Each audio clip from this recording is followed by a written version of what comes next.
Selamat siang Pak Marwan, terima kasih Anda bergabung bersama kami di Breaking News NTV. Saya Irsal.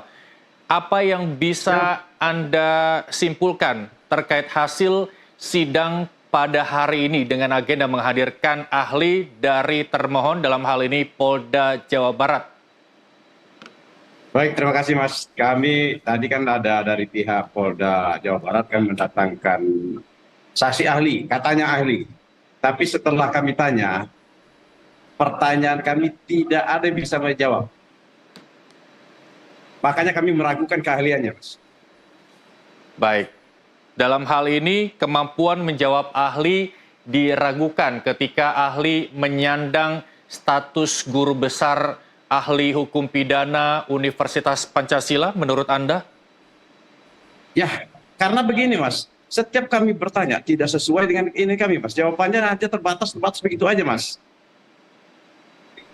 Baik, Khusus untuk ini. baik. Diperinci apa pertanyaan-pertanyaan yang dilontarkan tim kuasa hukum yang kemudian tidak dijawab secara jelas oleh ahli Profesor Agus Surono. Bisa diperinci secara jelas pertanyaan yang belum terjawab sesuai keinginan dari tim kuasa hukum Peggy Setiawan, Pak? Banyak Mas, masalah pembuktian Mas. Kami masalah pembuktian. Masalah pembuktian itu Mas, ya, seperti pertanyaan kami kan.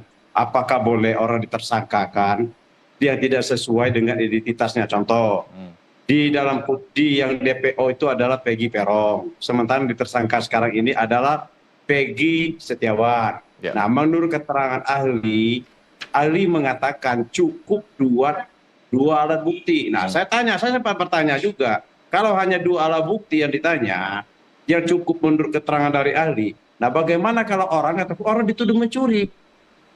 Padahal dia tidak mencuri, cukup dilengkapi dengan ijazah, dilengkapi dengan keterangan saksi yang meragukan. Nah, seperti ini Mas, maksud kami, pertanyaan kami ini, apakah dua alat bukti tersebut harus dilengkapi dengan barang bukti atau yang berhubungan sama perkara itu Mas? Seperti itu Mas. Tapi ahlinya nggak menjawab. Ya ini kami meragukan. Dari awal waktu kami persidangan kami meragukan keahlian kalau begini.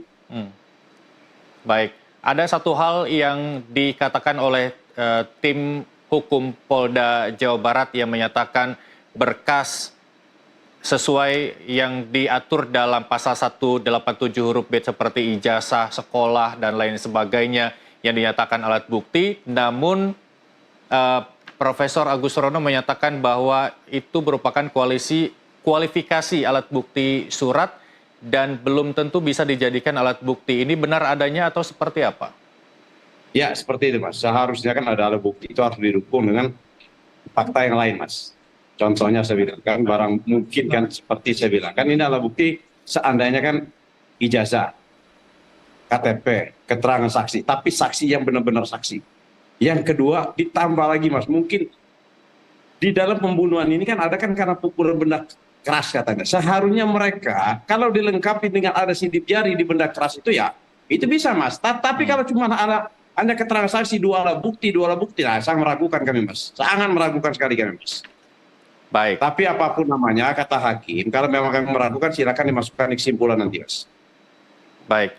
Ada juga keterangan yang mungkin ini bisa menjadi pencerahan bahwa gugatan yang Anda layangkan ke Pengadilan Negeri Bandung terkait dengan status tersangka klien Anda Peggy Setiawan.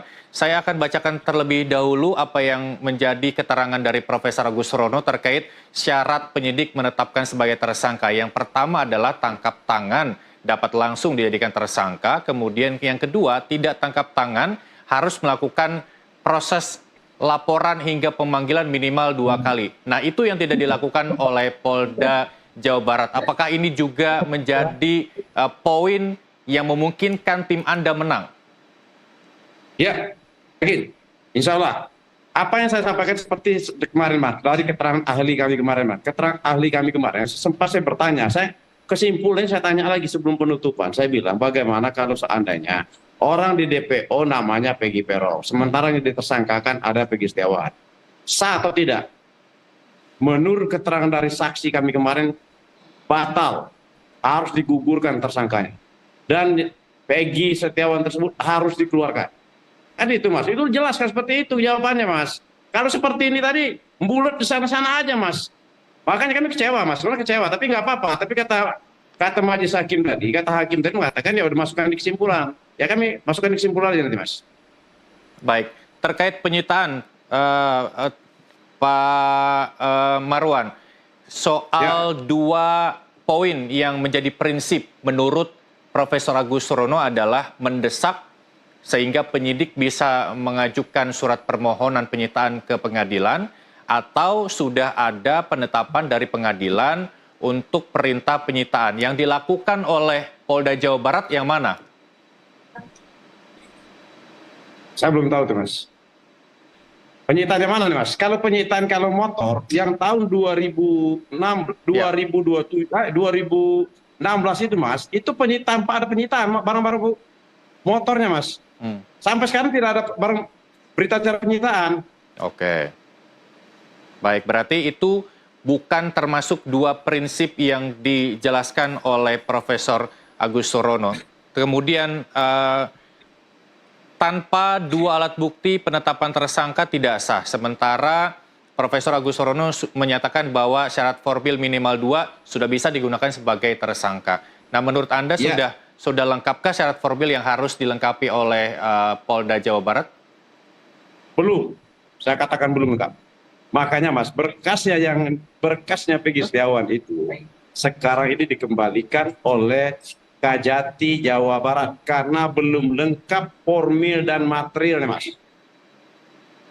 Baik, boleh bisa diperinci Pak Marwan, apa yang kemudian bisa dilengkapi penyidik untuk mengembalikan berkas itu ke kejaksaan hingga akhirnya berkas tersebut P21. Apakah tim kuasa hukum Peggy mengetahui apa yang kurang? Kami belum mengetahui, Mas. Kami belum tahu, tetapi menurut informasi itu dikembalikan oleh Kejaksaan Tinggi karena tidak lengkap secara material maupun formil. Baik, besok ada agenda. Ini jarang terjadi, Mas. Dan ini jarang terjadi loh seperti ini. Oke, jarang terjadinya seperti apa? Biar masyarakat mendapat pencerahan. Jarang terjadi. Yang kekurangan kelengkapan formil material jarang terjadi. Baru sekali ini saya mendengarnya. Tapi ya semoga aja, Mas. Memang ini tanda-tanda yang ini, Mas. Baik, meskipun itu merupakan tahapannya ya, Pak Marwan. Ketika kejaksaan menyebut bahwa berkas tidak lengkap, akan di P19-kan, tidak langsung di P21. Meskipun itu secara normal, bagaimana dengan kasus Peggy ini? Ya ini kan dikembalikan, Mas. Dikembalikan ke penyidik, kan diberikan ini kan dari Kajati kan, petunjuk kan. Kalau memang mereka tidak melengkapi itu tidak tertutup kemungkinan harus P3 nanti, Mas. Baik, untuk besok Pak Marwan, apa yang disiapkan tim kuasa hukum terkait agenda kesimpulan? Kami besok sudah menyiapkan Mas, kesimpulan, Mas. Hari ini kami akan kumpul ke tempat posko kami, Mas. Setelah saya wawancara ini langsung ke posko, Mas. Baik, terakhir mungkin untuk Anda, ahli menolak menjawab beberapa pertanyaan. Apa indikasinya yang dinilai oleh tim kuasa hukum? Ya, saya tidak paham itu, Mas. Saya tidak mau menuduh juga, Mas. Saya tidak mau menuduh juga. Tapi perbedaan jelas ketika tim kuasa hukum menghadirkan ahli hukum pidana, sementara hari ini juga pihak termohon menghadirkan hukum pidana. Secara keahlian yang mungkin bisa Anda lihat dari dua ahli tersebut, bagaimana kredibilitasnya, terus kemudian kemampuan menjawabnya? Kalau kemampuan, ya jelas berbeda, Mas. Kalau keahlian dari yang kami kemarin, yang jelas terang benderang, Mas. Jelas terang benderang, ahli kami mengatakan untuk Peggy Setiawan itu tersangkanya harus digugurkan. Dan Peggy Setiawan segera dilepaskan. Itu jelas, Mas. Baik, kita tunggu sidang kesimpulan besok. Dan terakhir hari Senin, sidang putusan. Kami akan terus mengawal pra-peradilan yang digelar di Pengadilan Negeri Bandung, Jawa Barat. Terima kasih tim kuasa hukum Peggy Setiawan, Mayor TNI Purnawirawan Marwan Iswandi telah bergabung bersama kami di Breaking News TV. Selamat kembali bertugas dan sampai jumpa.